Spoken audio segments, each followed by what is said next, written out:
स्वामी विवेकानंद जी के ये विचार उनकी सुप्रसिद्ध रचना कर्मयोग से लिए गए हैं। इसमें आप जानेंगे कि कर्तव्य क्या है और मनुष्यों के जीवन में कर्तव्य करके क्या हासिल किया जा सकता है।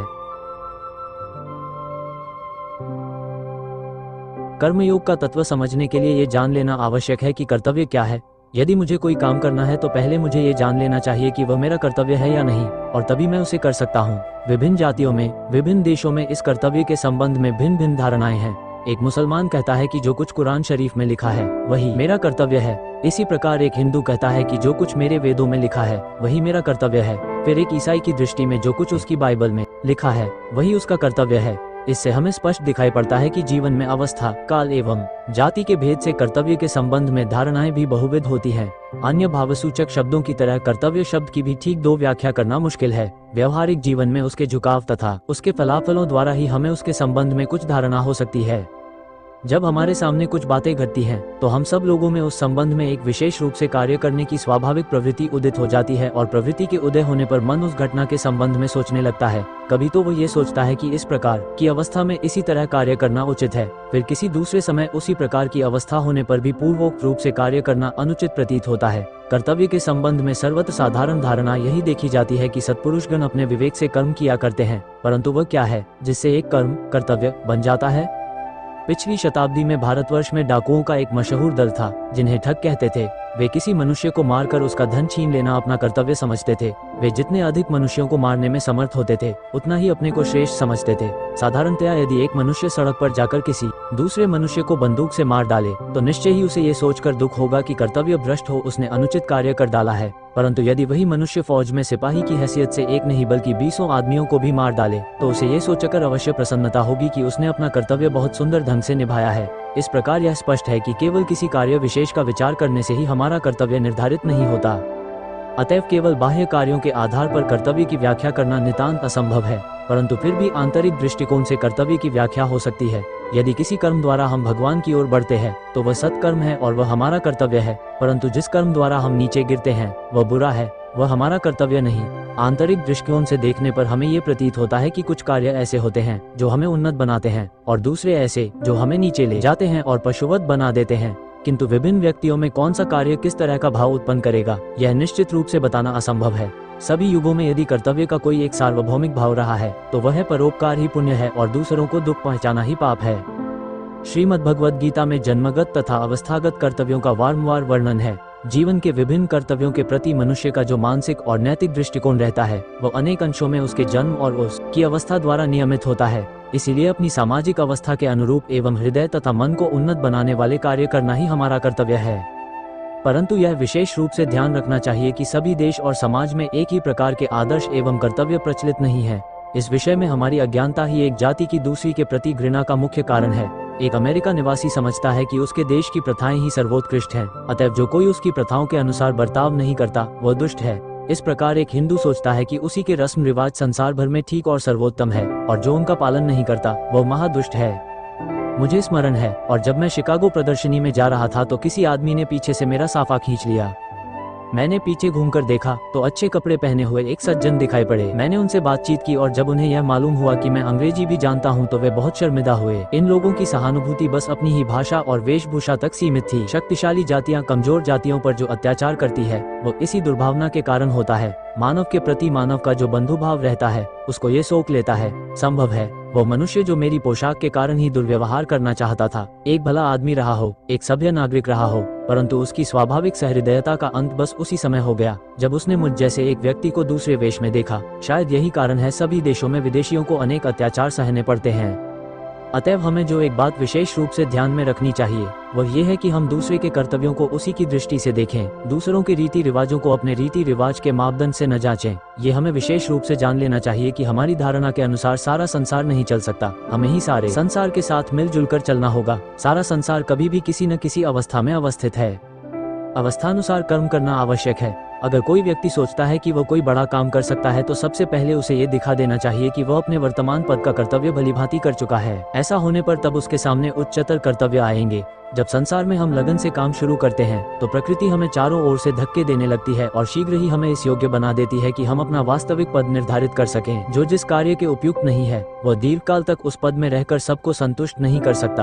अतः प्रकृति हमारे लिए जिस कर्तव्य का विधान करती है उसका विरोध करना व्यर्थ है। यदि कोई मनुष्य छोटा कार्य करे तो उसी कारण वह छोटा नहीं कहा जा सकता। कर्तव्य के केवल ऊपरी रूप से ही मनुष्य की उच्चता या नीचता का निर्णय करना उचित नहीं। देखना तो यह चाहिए कि वह अपना कर्तव्य किस भाव से करता है। बाद में हम देखेंगे कि कर्तव्य की यह धारणा भी परिवर्तित हो जाती है और यह भी देखेंगे कि सबसे श्रेष्ठ कार्य तो तभी होता है जब उसके पीछे किसी प्रकार के स्वार्थ की प्रेरणा न हो। फिर भी यह स्मरण रखना चाहिए कि कर्तव्य ज्ञान से किया हुआ कर्म ही हमें कर्तव्य ज्ञान से अतीत कर्म की ओर ले जाता है और तब कर्म उपासना में परिणत हो जाता है। इतना ही नहीं वरन उस समय कर्म का अनुष्ठान केवल कर्म के लिए ही होता है। फिर हमें प्रतीत होगा कि कर्तव्य चाहे वह नीति पर आधारित हो अथवा प्रेम पर, उसका उद्देश्य वही है जो अन्य किसी योग का, अर्थात अपनी असली महिमा में प्रकाशित होना तथा निम्न स्तर में अपनी शक्तियों का क्षय होने से रोकना, जिससे आत्मा अधिकाधिक उच्च भूमि में प्रकाशमान हो सके। कर्तव्य पालन में भी इस स्वार्थ त्याग की आवश्यकता अनिवार्य है। इसी प्रकार ज्ञान अथवा अज्ञानवश सारी समाज संस्था संगठित हुई है। वह मानो एक कार्य क्षेत्र है, सत्य असत्य की एक परीक्षा भूमि है।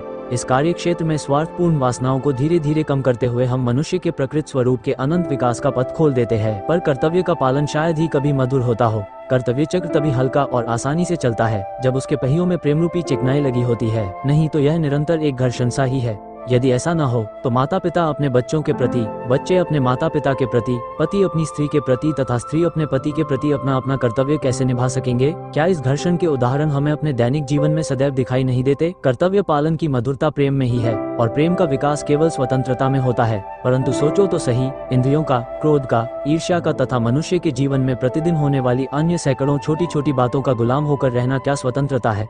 अपने जीवन के इन सब क्षुद्र संघर्षों में सहिष्णुता धारण करना ही स्वतंत्रता की सर्वोच्च अभिव्यक्ति है। स्त्रियां स्वयं अपने चिड़चिड़े एवं ईर्ष्यापूर्ण स्वभाव की गुलाम होकर अपने पतियों को दोष दिया करती हैं। वे दावा करती हैं कि हम स्वाधीन हैं, परंतु वे नहीं जानती कि ऐसा करने से वे स्वयं को निरी गुलाम सिद्ध कर रही है। और यही हाल उन पतियों का भी है जो सदैव अपनी स्त्रियों में दोष देखा करते हैं। पवित्रता ही स्त्री और पुरुष का सर्वप्रथम धर्म है। ऐसा उदाहरण शायद ही कहीं हो कि एक पुरुष, वो चाहे जितना भी पथभ्रष्ट क्यों न हो गया हो, अपनी नम्र, प्रेमपूर्ण तथा पतिव्रता स्त्री द्वारा ठीक रास्ते पर न लाया जा सके। संसार अभी भी उतना गिरा नहीं है। हम बहुधा संसार में बहुत से निर्दय पतियों तथा पुरुषों के भ्रष्टाचरण के बारे में सुनते रहते हैं, परंतु क्या ये बात सच नहीं है कि संसार में उतनी ही निर्दय तथा भ्रष्ट स्त्रियां भी है? यदि अमेरिका की सभी स्त्रियां इतनी शुद्ध और पवित्र होती जितना कि वे दावा करती है, तो मुझे पूरा विश्वास है कि समस्त संसार में एक भी अपवित्र मनुष्य न रह जाता। ऐसा कौन सा पाश्विक भाव है जिसे पावित्र्य और सतीत्व पराजित नहीं कर सकता? एक शुद्ध पतिव्रता स्त्री जो अपने पति को छोड़कर अन्य सब पुरुषों को पुत्रवत समझती है तथा उनके प्रति माता का भाव रखती है, धीरे धीरे अपनी पवित्रता की शक्ति में इतनी उन्नत हो जाएगी कि एक अत्यंत पाश्विक को अपनी माता, बहन अथवा पुत्री के समान देखना चाहिए।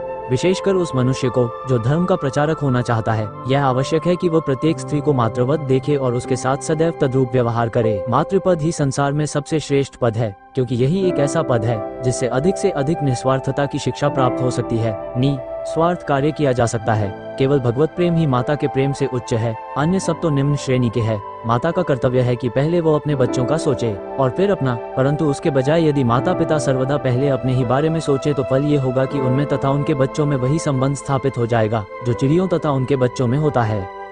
चिड़ियों के बच्चे जब उड़ने योग्य हो जाते हैं तो अपने माँ बाप को पहचानते तक नहीं। वास्तव में वह पुरुष धन्य है जो स्त्री को ईश्वर के मातृभाव की प्रतिमूर्ति समझता है, और वह स्त्री भी धन्य है जो पुरुष को ईश्वर के पितृभाव की प्रतिमूर्ति मानती है, तथा वे बच्चे भी धन्य हैं जो अपने माता पिता को भगवान का ही रूप मानते हैं। हमारी उन्नति का एकमात्र उपाय यह है कि हम पहले वो कर्तव्य करें जो हमारे हाथ में है, और इस प्रकार धीरे धीरे शक्ति संचय करते हुए क्रमशः हम सर्वोच्च अवस्था को प्राप्त कर सकते हैं। किसी भी कर्तव्य को घृणा की दृष्टि से नहीं देखना चाहिए। मैं पुनः कहता हूँ, जो व्यक्ति अपेक्षाकृत निम्न कार्य करता है वह किसी उच्चतर कार्य करने वाले की अपेक्षा निम्नतर श्रेणी का नहीं हो जाता। केवल मनुष्य के कर्तव्य का उसकी उच्चता नीचता का विचार करने से नहीं बनेगा। देखना तो ये होगा कि वह उस कर्तव्य का पालन किस ढंग से करता है। कार्य करने की उसकी शक्ति और ढंग से ही उसकी जांच की जानी चाहिए। एक तरुण सन्यासी किसी वन में गया। वहाँ उसने दीर्घ काल तक ध्यान, भजन तथा योगाभ्यास किया। अनेक वर्षों की कठिन तपस्या के बाद एक दिन जब वह एक वृक्ष के नीचे बैठा था तो उसके ऊपर वृक्ष से कुछ सूखी पत्तियां आ गिरीं। उसने ऊपर निगाह उठाई तो देखा कि एक कौवा और एक बगुला पेड़ पर लड़ रहे हैं। ये देखकर सन्यासी को बहुत क्रोध आया। उसने कहा, यह क्या? तुम्हारा इतना साहस कि तुम ये सूखी पत्तियां मेरे सिर पर फेंको? इन शब्दों के साथ सन्यासी की क्रोध आंखों से आग की एक ज्वाला सी निकली और वे बेचारी दोनों चिड़ियां उससे जलकर भस्म हो गईं। अपने में ये शक्ति देखकर वह सन्यासी बड़ा खुश हुआ। उसने सोचा, वाह, अब तो मैं दृष्टि मात्र से कोए बगुले को भस्म कर सकता हूँ। कुछ समय बाद भिक्षा के लिए वह एक गांव में गया। गांव में जाकर वह एक दरवाजे पर खड़ा हुआ और पुकारा, माँ, कुछ भिक्षा मिलेगी? भीतर से आवाज आई, थोड़ा रुको मेरे बेटे। सन्यासी ने मन में सोचा, अरे दुष्टा, तेरा इतना साहस कि तू मुझसे प्रतीक्षा कराए, अभी तू मेरी शक्ति नहीं जानती। सन्यासी ऐसा सोच ही रहा था कि भीतर से फिर एक आवाज आई, बेटा, अपने को इतना बड़ा मत समझ, यहाँ न तो कोई कौआ है और न बगुला। ये सुनकर सन्यासी को बड़ा आश्चर्य हुआ। बहुत देर तक खड़े रहने के बाद अंत में घर में से एक स्त्री निकली और उसे देखकर सन्यासी उसके चरणों पर गिर पड़ा और बोला, माँ, तुम्हें ये सब कैसे मालूम हुआ? स्त्री ने उत्तर दिया, बेटा, न तो मैं तुम्हारा योग जानती हूँ और न तुम्हारी तपस्या, मैं तो एक साधारण स्त्री हूँ। मैंने तुम्हें इसलिए थोड़ी देर रोका था क्योंकि मेरे पतिदेव बीमार हैं और मैं उनकी सेवा शुश्रूषा में संलग्न थी। यही मेरा कर्तव्य है। सारे जीवन भर मैं इसी बात का यत्न करती रही हूँ कि मैं अपना कर्तव्य पूर्ण रूप से निभाऊं। जब मैं अविवाहित थी तब मैंने अपने माता पिता के प्रति कन्या का कर्तव्य किया और अब जब मेरा विवाह हो गया है तो मैं अपने पतिदेव के प्रति पत्नी का कर्तव्य करती हूँ। बस यही मेरा योगाभ्यास है। अपना कर्तव्य करने से ही मेरे दिव्य चक्षु खुल गए हैं, जिससे मैंने तुम्हारे विचारों को जान लिया और मुझे इस बात का भी पता चल गया कि तुमने वन में क्या किया है। यदि तुम्हें इससे भी कुछ उच्चतर तत्व जानने की इच्छा है तो अमुक नगर के बाजार में जाओ, वहाँ तुम्हें एक व्याध आखेटक शिकारी मिलेगा। वो तुम्हें कुछ ऐसी बातें बतलाएगा जिन्हें सुनकर तुम बड़े प्रसन्न होगे। सन्यासी ने विचार किया, भला मैं उस शहर में उस व्याध के पास क्यों जाऊं? परंतु उसने अभी जो घटना देखी उसे सोचकर उसकी आंखें कुछ खुल गईं। अतः वो उस शहर को गया। जब वह शहर के नजदीक आया तो उसने दूर से एक बड़े मोटे व्याध को बाजार में बैठे हुए और बड़े बड़े छुरों से मांस काटते हुए देखा। वो लोगों से अपना सौदा कर रहा था। सन्यासी ने मन ही मन सोचा, हरे हरे, क्या यही वो व्यक्ति है जिससे मुझे शिक्षा मिलेगी? दिखता तो ये शैतान का अवतार है। इतने में व्याध ने सन्यासी की ओर देखा और कहा, महाराज, क्या उस स्त्री ने आपको मेरे पास भेजा है? कृपया बैठ जाइए, मैं जरा अपना काम समाप्त कर लूं। सन्यासी ने सोचा, यहाँ मुझे क्या मिलेगा? खैर, वह बैठ गया। इधर व्याध अपना काम लगातार करता रहा और जब वह अपना काम पूरा कर चुका तो उसने अपने रुपये पैसे समेटे और सन्यासी से कहा, चलिए महाराज, घर चलिए। घर पहुंचकर व्याध ने उन्हें आसन दिया और कहा, आप यहाँ थोड़ा ठहरिए। व्याध अपने घर में चला गया। उसने अपने वृद्ध माता पिता को स्नान कराया, उन्हें भोजन कराया और उन्हें प्रसन्न करने के लिए जो कुछ कर सकता था किया।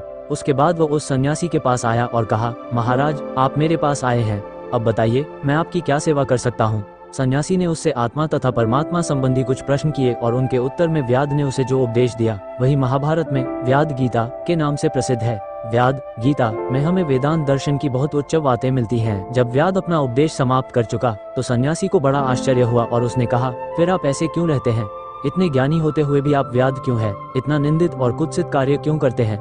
व्याध ने उत्तर दिया, वत्स, कोई भी कर्तव्य निंदित नहीं है, कोई भी कर्तव्य अपवित्र नहीं है। मैं जन्म से ही इस परिस्थिति में हूँ, यही मेरा प्रारब्ध लब्ध कर्म है। बचपन से ही मैंने यह व्यापार सीखा है, परंतु इसमें मेरी आसक्ति नहीं है। कर्तव्य के नाते मैं इसे उत्तम रूप से किए जाता हूँ। मैं गृहस्थ के नाते अपना कर्तव्य करता हूँ और अपने माता पिता को प्रसन्न रखने के लिए जो कुछ मुझसे बन पड़ता है करता हूँ। न तो मैं तुम्हारा योग जानता और न मैं कभी सन्यासी ही हुआ। संसार छोड़कर मैं कभी वन में नहीं गया, परंतु फिर भी जो कुछ तुमने मुझसे सुना तथा देखा वो सब मुझे अनासक्त भाव से अपनी अवस्था के अनुरूप कर्तव्य का पालन करने से ही प्राप्त हुआ है। भारतवर्ष में एक बहुत बड़े महात्मा है। अपने जीवन में मैंने जितने बड़े बड़े महात्मा देखे उनमें से वे एक है। वे एक बड़े अद्भुत व्यक्ति हैं। कभी किसी को उपदेश नहीं देते। यदि तुम उनसे कोई प्रश्न पूछो भी तो भी वे उसका उत्तर नहीं देते। गुरु का पद ग्रहण करने में वे बड़े संकुचित होते हैं। यदि तुम उनसे आज एक प्रश्न पूछो और उसके बाद कुछ दिन प्रतीक्षा करो तो किसी दिन अपनी बातचीत में वे उस प्रश्न को उठाकर उस पर बड़ा सुंदर प्रकाश डालते हैं। उन्होंने मुझे एक बार कर्म का रहस्य बताया था। उन्होंने कहा, साधन और सिद्धि को एक रूप समझो, अर्थात साधना काल में साधन में ही मन प्राण अर्पण कर कार्य करो, क्योंकि उसकी चरम अवस्था का नाम ही सिद्धि है। जब तुम कोई कर्म करो तब अन्य किसी बात का विचार ही मत करो, उसे एक उपासना के बड़ी से बड़ी उपासना के बतौर करो और उस समय तक के लिए उसमें अपना सारा तन मन लगा दो। यही बात हमने उपरोक्त कथा में भी देखी है। व्याध एवं वह स्त्री दोनों ने अपना अपना कर्तव्य बड़ी प्रसन्नता से तथा तन्मय होकर किया और उसका फल ये हुआ कि उन्हें दिव्य ज्ञान प्राप्त हुआ। इससे हमें ये स्पष्ट प्रतीत होता है कि जीवन की किसी भी अवस्था में कर्म फल में बिना आसक्ति रखे यदि कर्तव्य उचित रूप से किया जाए तो उससे हमें परम पद की प्राप्ति होती है। कर्म फल में आसक्ति रखने वाला व्यक्ति अपने भाग्य में आए हुए कर्तव्य पर भिन्नता है। अनासक्त पुरुष को सब कर्तव्य एक समान है। उसके लिए तो वे कर्तव्य स्वार्थपरता तथा इंद्रिय परायणता को नष्ट करके आत्मा को मुक्त कर देने के लिए शक्तिशाली साधन हैं। हम अपने कर्तव्य पर जो भिन्नाते हैं उसका कारण ये है कि हम सब अपने को बहुत समझते हैं, यद्यपि हम वैसे हैं नहीं। प्रकृति ही सदैव कड़े नियम से हमारे कर्मों के अनुसार उचित कर्मफल का विधान करती है। इसमें तनिक भी हेरफेर नहीं हो सकता और इसलिए अपनी ओर से चाहे हम किसी कर्तव्य को स्वीकार करने के लिए भले ही अनिच्छुक हों, फिर भी वास्तव में हमारे कर्मफल के अनुसार ही हमारे कर्तव्य निर्दिष्ट होंगे। स्पर्धा से ईर्ष्या उत्पन्न होती है और उससे हृदय की कोमलता नष्ट हो जाती है। असंतुष्ट तथा तकरारी पुरुष के लिए सभी कर्तव्य नीरस होते हैं। उसे तो कभी भी किसी चीज में संतोष नहीं होता और फलस्वरूप उसका जीवन दूभर हो उठना और असफल हो जाना स्वाभाविक है। हमें चाहिए कि हम काम करते रहें, जो कुछ भी हमारा कर्तव्य हो उसे करते रहें, अपना कंधा सदैव काम से भिड़ाए रखें और तभी हमारा पथ ज्ञानालोक से आलोकित हो जाएगा।